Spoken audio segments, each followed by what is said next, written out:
ओम श्री गणेशाय नमः। ओम नमो नारायण। ओम नमो भगवते वासुदेवाय नमः। जय भगवान। भक्तगणों, प्रिय दर्शकों, ये एक शब्द जय भगवान भगवान का शब्द है, नारायण का शब्द है, विष्णु महाराज का शब्द है, गदाधर भगवान का शब्द है। चूँकि इस शब्द से संबोधित किया जाता है अपने समस्त पूर्वजनों को, पूर्वजों को, पितृपक्ष को।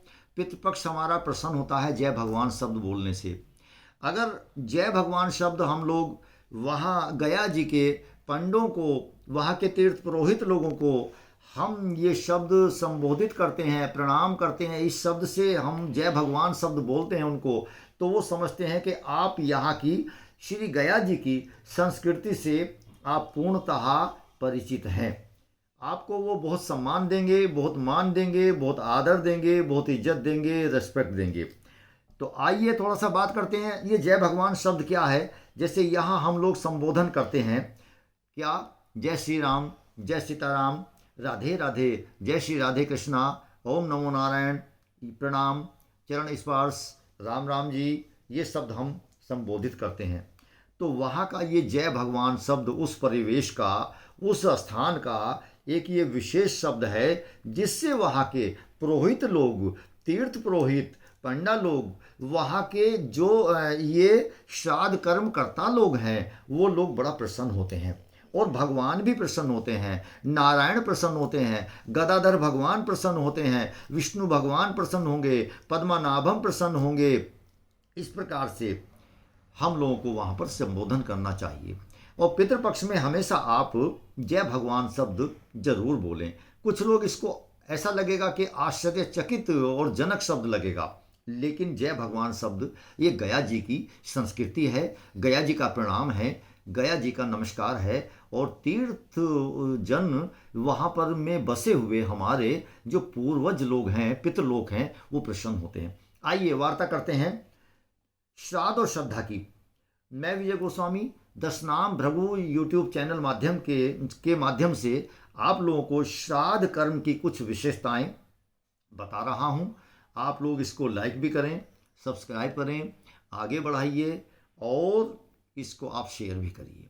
उसी के लिए आइए विशेष जानकारी। एक बात और, अगर आप लोगों को कोई विशेष जानकारी या किसी तरह की भी जानकारी, काल सर्प दोष, काल सर्प योग, केंद्रुम दोष और ग्रहण दोष और पितृदोष के बारे में, या पितृपक्ष से संबंधित या पितृलोक से संबंधित कोई भी आपको जानकारी आपको चाहिए, तो आप मुझे मेरे इस चैनल और इस वीडियो के माध्यम से कमेंट बॉक्स में जाके आप लिखें और उसका आपको हम आंसर देंगे, उत्तर देंगे। आइए श्राद्ध कर्म की बात करते हैं। श्राद्ध क्या है? श्रद्धा है, विश्वास है।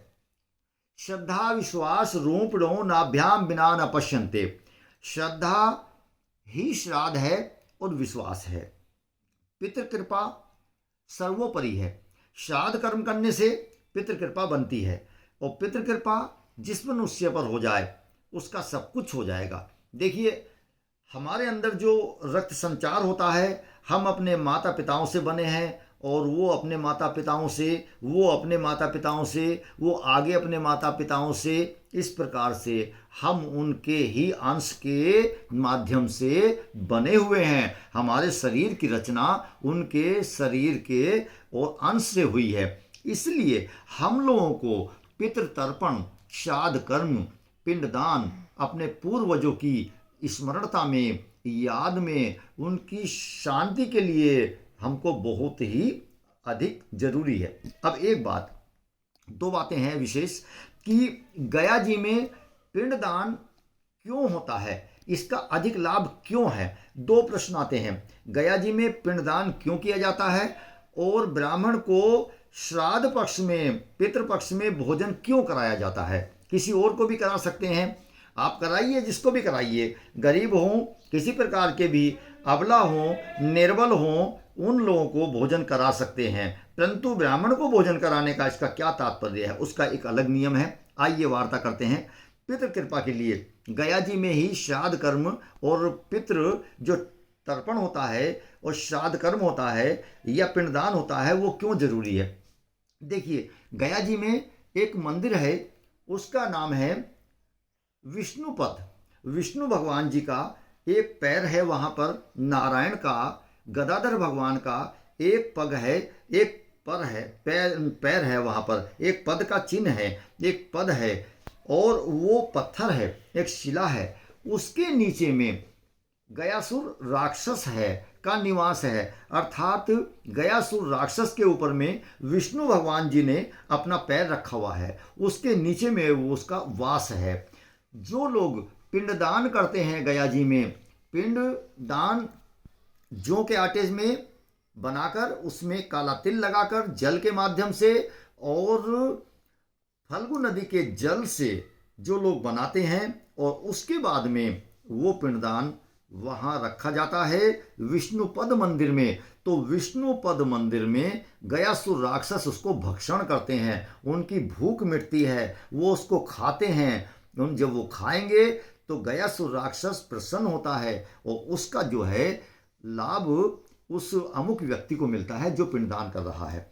अब एक विशेष बात, यूं तो भारतवर्ष में अनेक स्थानों पर पिंडदान होता है, लेकिन भक्षण करने का कहीं प्रमाण नहीं है। इस गयासुर राक्षस को नित्य प्रति पिंड खाने के लिए चाहिए।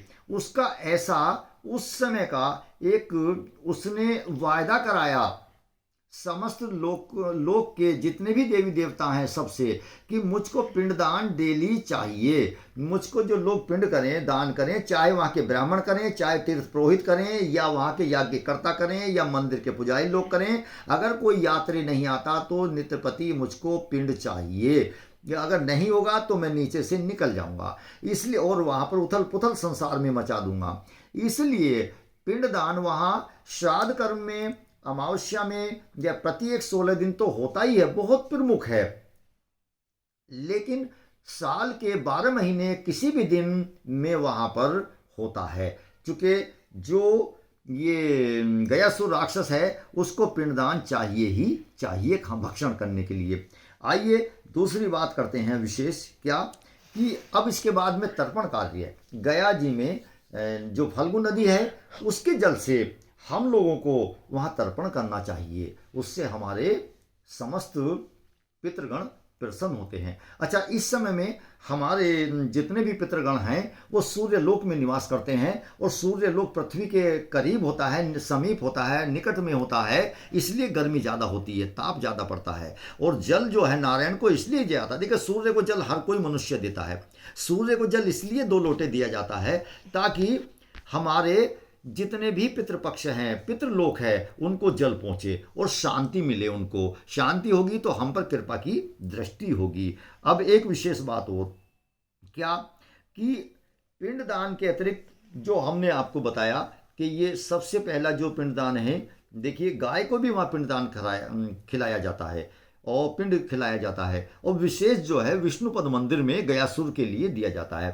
तीसरा जो पिंडदान है वो किया जाता है पूर्ण रूप से जो अक्षयवट है, जो बरगद का वृक्ष है, उस पर रखने से, चढ़ाने से, उसकी परिक्रमा करने से, 3 परिक्रमा करने से वहाँ पर तीनों लोकों के जिम्मे और किसी भी लोक में हमारे अगर पूर्वज लोगों का वास है, पितृलोकों का, तो वहाँ पर हमको अक्षय लाभ मिलता है, इसलिए वहाँ पर भी पिंडदान होता है। एक विशेष बात, हमको उस अक्षयवट पर एक कोई फल जरूर चढ़ाना चाहिए।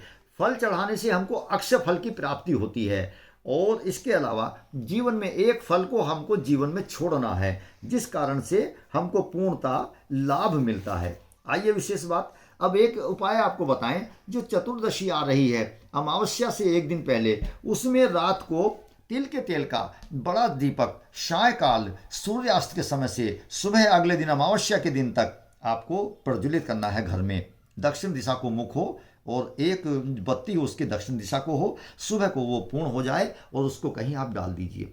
उसके बाद में अनेक प्रकार के कार्य जिस प्रकार से आपको करना है उसको हमें करना है।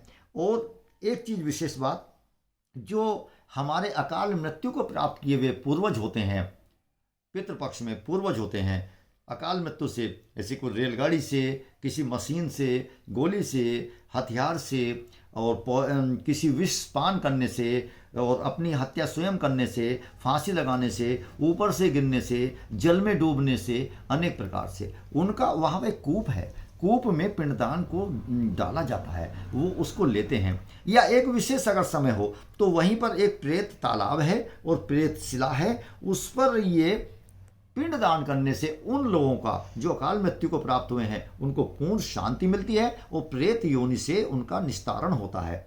आइए थोड़ी बात करें अब क्या हमको इसमें करना चाहिए। विशेष रूप से अनेक प्रकार की बातें हैं। हमको श्राद्ध पक्ष में नाखून नहीं कटवाना चाहिए, बाल नहीं कटवाना चाहिए, विशेष कपड़ा आदि नहीं खरीदना चाहिए। जो डेली रोज की प्रतिदिन की वस्तुएं हैं उपयोग की, उनको तो आप खरीदिए, उनका आप क्रय करिए। लेकिन जो विशेष वस्तुएं हैं जो जीवन में आपको 2-4 साल के लिए कभी खरीदना है, उसको मत करिए। तो इसके लिए आपको विशेष लाभ मिलेगा। और कुशा का बड़ा महत्व है। कुशा को हाथ में लेके आप जल तर्पण करिए, उससे आपको विशेष लाभ मिलेगा। आइए भक्तगणों, इसी के साथ में अगली वीडियो के लिए आप लोगों को इस वीडियो का समापन करते हुए अगली वीडियो में मिलेंगे। ओम नमो भगवते वासुदेवाय नमः। ओम नमो नारायण। जय भगवान।